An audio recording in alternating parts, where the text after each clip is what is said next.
The Lord be with you. and with your spirit.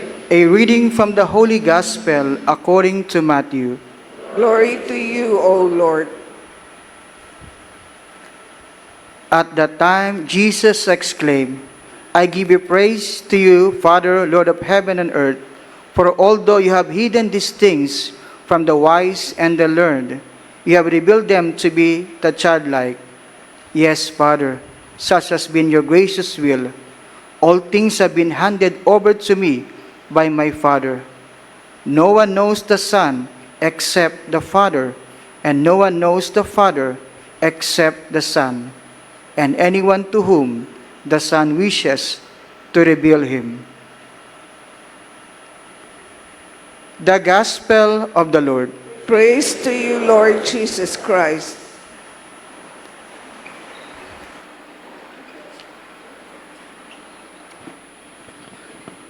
Happy Fiesta. Padre Pio constantly reminds us of praying, hoping, and not worrying. Why not worry? Because worrying is worthless. Worrying is like sitting in a rocking chair. It keeps you busy. It brings you nowhere. Rock ka ng rock. Wala kan mang napuntahan. Di po ba, ano? Why do we worry? The first reading answers the question. Because we rely so much on what we have and what we know. That's the reason of our worrying. We rely so much on what we have and what we know. There are so much we do not know. Socrates, the philosopher, said, the more I know, the more I realize that there are things I do not know. We all know this, that the thoughts of God are not our thoughts, and the ways of God are not our ways. You cannot predict. You cannot rely on the words of doctors sometimes because sabi nga, mamamatay na yan. Ano po? Hindi naman namatay. Hindi pa. Hindi naman namatay. Yung sinabihan ng doktor, ay, healthy yan. O, namatay. Hindi po ba? Walang nakakasigurado. Hindi po ba, no? Before pandemic, there were a lot of people who were boasting about their wealth. And suddenly pandemic came, they lost everything. Some of them even died, for they cannot accept what is happening. Why worry? Ang bukas hindi na magbabalik. Ang kahapon hindi na magbabalik. Ang bukas hindi mo alam kung darating. Paulit-ulit ko itong sinasabi. Nung ako ay na-stroke, tanging Diyos lamang ang nakakaalam ng iyong bukas. Marami ang naghanda kahapon, hindi na nagising kaninang umaga. At maraming naghanda kaninang umaga na hindi na aabot mamaya. Hari nawa, hindi kayo yon. Ano po? Hari nawa, umabot kayo. Di ba? Walang nakakaalam. If you rely so much on your wealth, anytime God can take it away.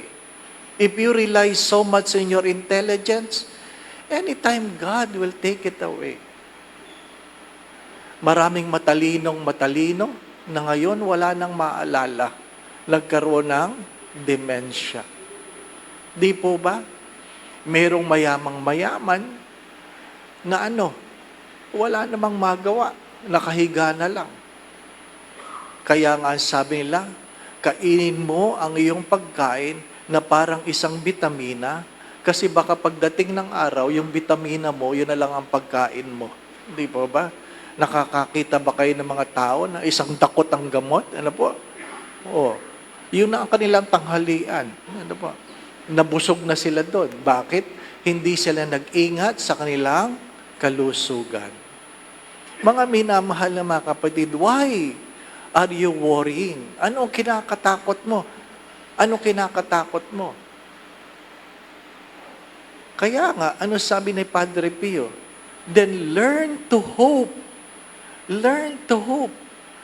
Ang kahuli-hulihang sinulat na artikulo ng Yumaong Santo Papa Pope Francis, hope never disappoint. Kahit kailan, hindi ka bibiguin ng iyong pag-asa.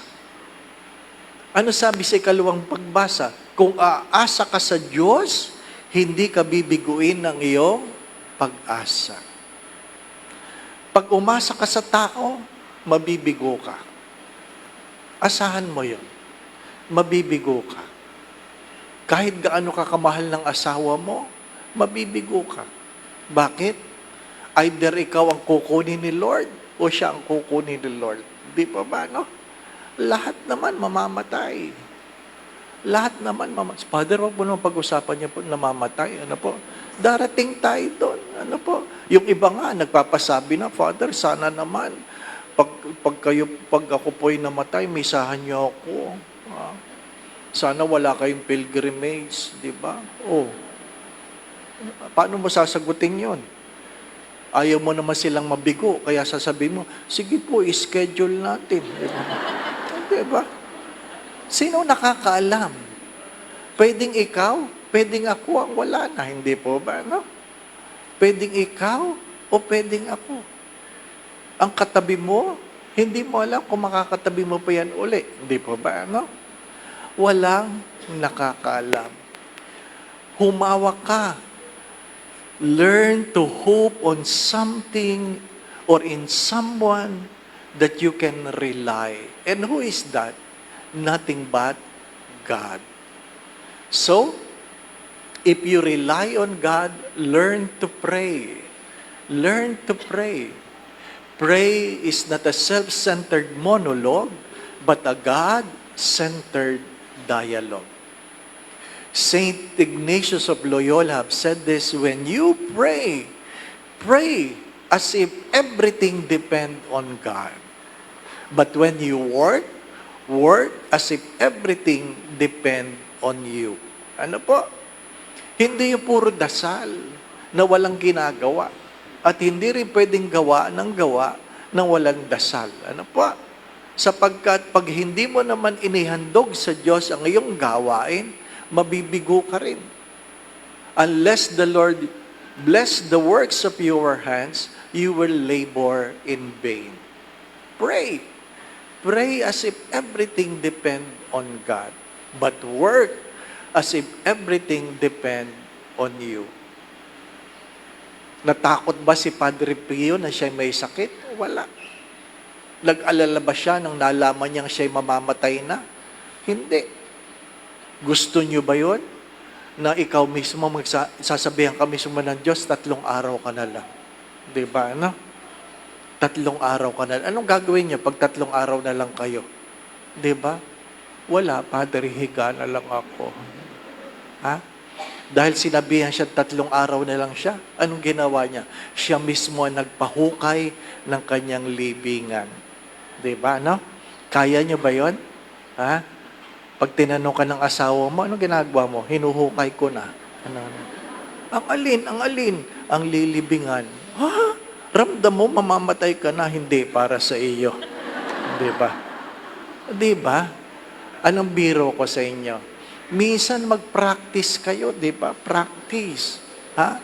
Natutunan ko yan sa aking Yumaong spiritual director. Nahirapan siyang huminga nung gabi, nagbihis na siya. Oo. Ba't kayo nagbihis na? Ay, nahirapan na ako huminga. Ay, ano ngayon? Para pag namatay ako, dinatnan niyo akong disente. O, di ba, ano? At least disente.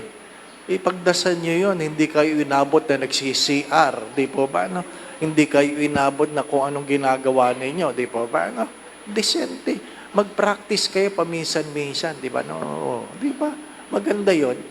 Pero takot ang asawa mo doon. Di po ba, no? Sabihin mo, ba't ka nagbihis? Naghahanda lang ako, di ba? Practice. Yung isang dating nanay, dating mother butler ng parokyang pinaglilingkuran ko, matagal na siyang may sakit, ha?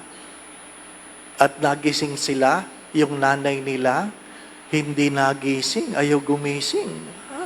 Yung anak niya, dati kong sekretary, sumisigaw, mga kapitbahay, tulungan niyo ako, tulungan niyo ako. Isipin mo, nagpuntahan na yung mga kapitbahay dahil hindi nagigising. Ha? Tapos maya-maya nagising. Sabi, Nay, ano nangyari sa inyo? Sabi ba naman, practice lang. Ha?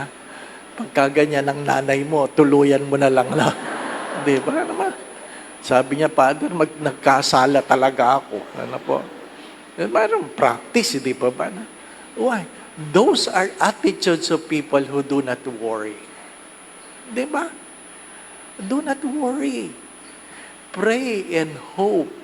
My dear friends, my brothers and sisters, worrying rob us of our joy. Ninanakaw nito ang ating kasalukuyang kasayahan. Di ba?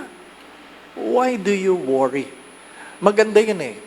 Alamin mo ang dahilan ng mga bagay na bumabagabag sa'yo. Know the things that makes you worry.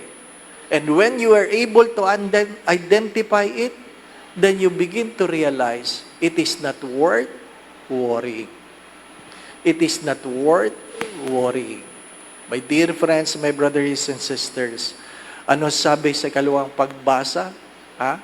If there is something we can boast only in Christ. Padre Pio said, I never boast of the things they know about me. That he can read any languages, he can understand all confessions from different languages because he has a guardian angel who interpret it to him. He can bilocate, name it. He can heal. Everything, perhaps we pray, mayroon siya.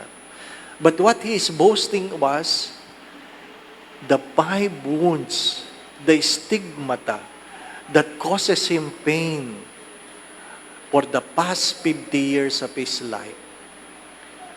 50 years. Can you imagine how long is 50 years?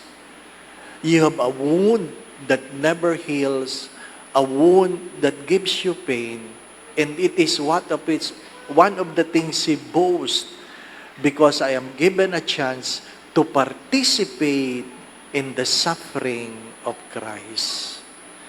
Boast only in God. Remember Job. Remember Job. Everything was taken away from him. But because he never sinned, it was returned to him 100 times more. Amen. Don't worry, for worrying is worthless. It is like sitting in a rocking chair. It keeps you busy. It brings you nowhere. Pray and hope because we have a God who never fails. Kaya yung mga nagnanakaw na nagsasabing safe ako, hindi talaga sila safe. Di ba, no? Nothing is hidden that will never be revealed. The Lord be with you. And with your spirit. We have celebrated the Eucharist. We go in peace to love and serve the Lord. Thanks be to God.